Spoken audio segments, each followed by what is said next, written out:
So not only do we do cars here, we do some ATV side-by-side stuff. Come up with a solution on this Ranger.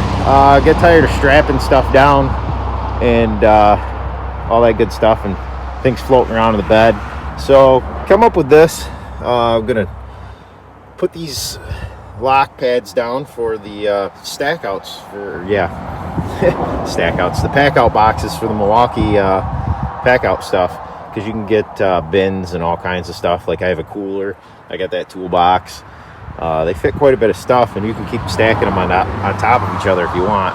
So I'm going to be doing that today. Also 4-inch lift kit, and as long as the stuff shows up, I got high lift control arms to put in and things like that. So we're going to get onto this. I'm going to get that mounted down, bolted. Shouldn't be too crazy. I mean, I've already done some modifications to this, windows and wiper and all that happy stuff, but figured hey, why not expand on this stuff a little bit.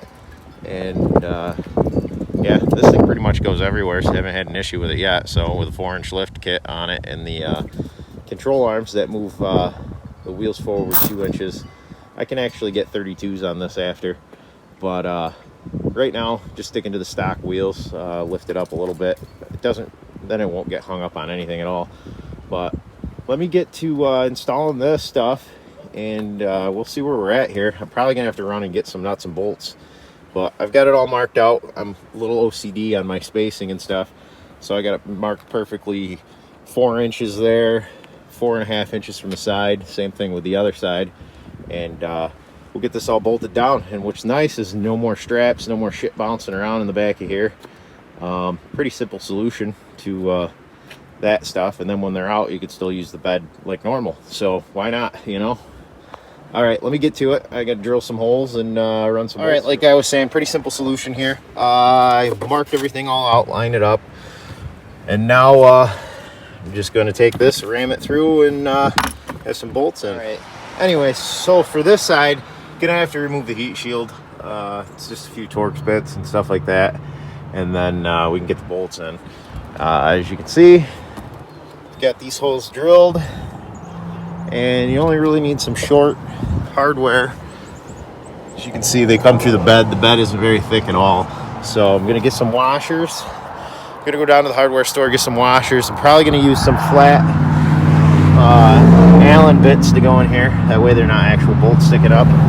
So I'll be right back from the hardware store. Here it is. I'll put down what I got for hardware and photos. It'll say like pitch and thread and all that stuff.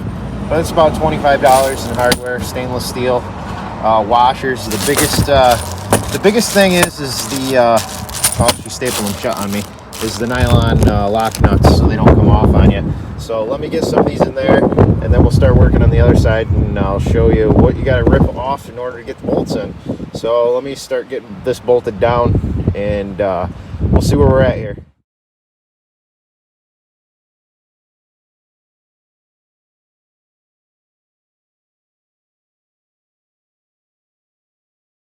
Oh, here we are. We got 3 bolts there, 2 bolts down the center, 3 bolts down this side. Now there's a couple tricky ones that you're gonna have to mess with. I ran a hole saw in here and got a wrench in there and put that one in. This one I had to trim away some plastic, and then this one I was able to get a wrench over the side of it and draw it down. Other than that, they all bolt in, and that one I had to trim around. So that's that side. It ain't going anywhere, so you could actually strap something right down to this. So good solution. Let me get to this other side. The other side, you got, like I said, you got to take the heat shield down. You need T40 for the bigger heads and T20 for the smaller heads. Let me get that drilled and get that in. Be right back. We're all done here, so you can see what we got. I just threw the vacuum in here for aesthetics for now, but I mean, it could be a savior to some of these guys that swamp their machines to suck out the water out of their air boxes and stuff. But you know, I don't really have that issue myself. But you can see none of this stuff's going anywhere, so I mean, I could hang right off of it And now I can put the air compressor in here, not worry about blowing a bead off the tire like I last did. But tools you need, not much. I mean, there's 11mm on impact, tin snips to cut the plastic, screwdriver for the end of these stainless steel bolts, the little hole saw, and a drill, and a couple drill bits and tape measure to center stuff up. But that's it for the install and the pack out stuff. Now I just wait for the UPS truck to show up, and you know, then we'll work on this lift kit. We got to remove the sway bar and a bunch of other things. So it's supposed to be here today.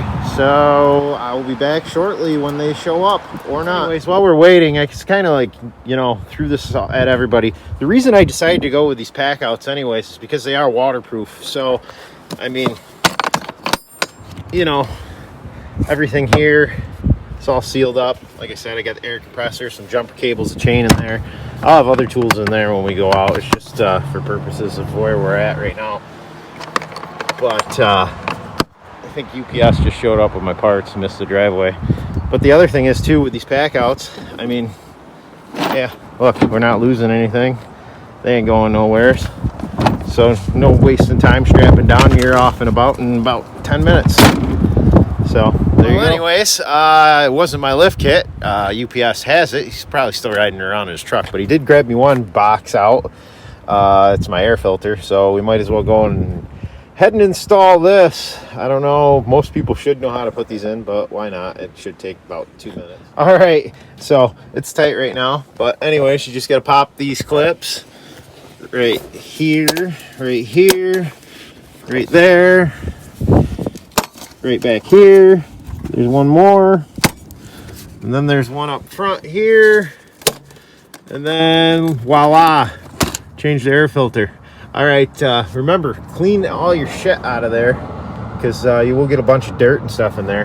But yeah, you just need a Phillips screwdriver, screw that on, and call it a day. All right, so hopefully the lift kit gets here soon, but that's where we are. It's tight squeeze in here. I'm kind of laying in here with it, so that's where we are. Like I said, you just got to tighten that clamp down.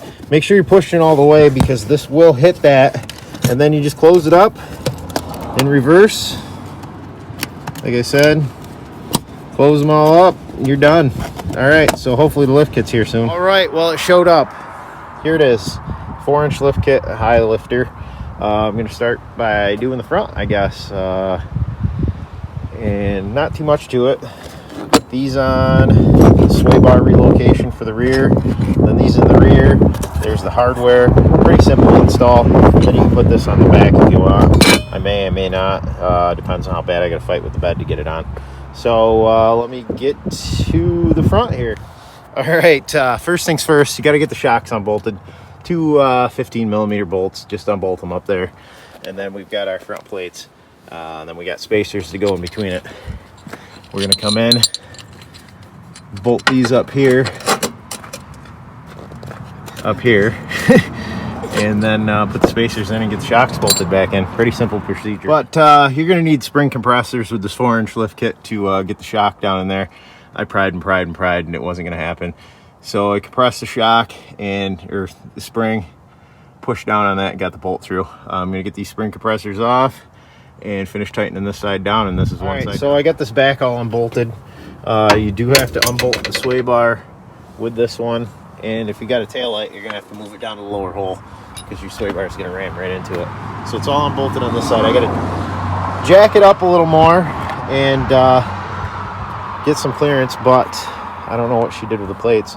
But you got to put your grease fittings in these, and you're gonna have to drill a hole where the grease fitting went on the sway bar, so that hole right there, and then you bolt those plates on and then bolt your sway bar back to that, and there's all new hardware for that. And then these are the backs with the spacers, and let me get those on. All bolted up in the rear. Didn't have to use the spring compressors on the rear. The rear's got plenty of flex. Well, probably helps that the sway bar is unhooked. So got that, the little thing across the back. Let me slam this up.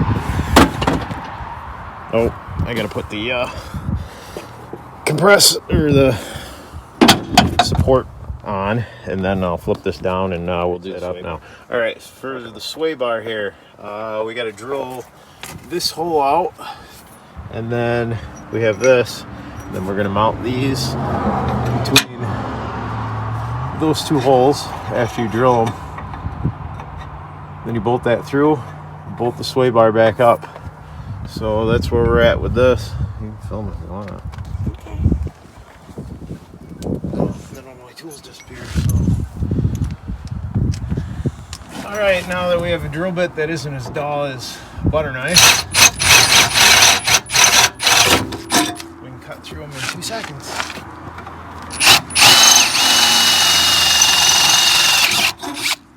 Just like that.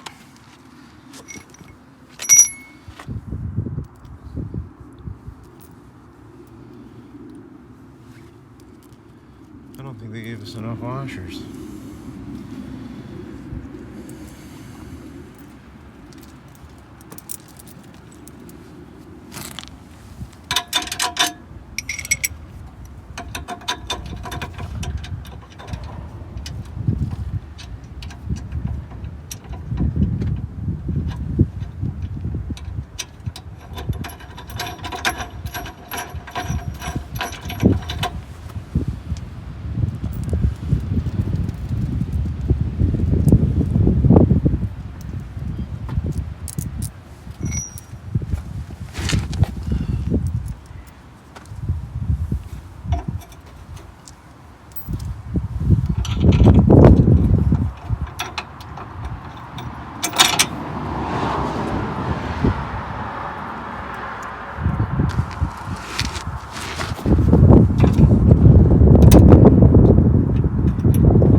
I gotta go find some washers.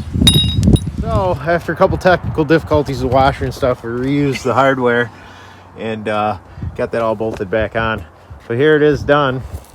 She's a little short now. A little bit. We're gonna go take it for a ride, see how it rides real quick, see if it destroys the CV axles or what goes on here. So there it is. Not too bad to install. About an hour and a half.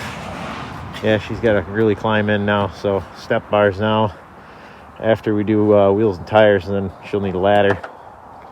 So there it is. It's got plenty of clearance now, and that's with the shocks all the way down. I mean, I could get another ½ inch to an inch out of it if I crank the shocks up, but we're not going to do that right now. So all right, till next time, thanks.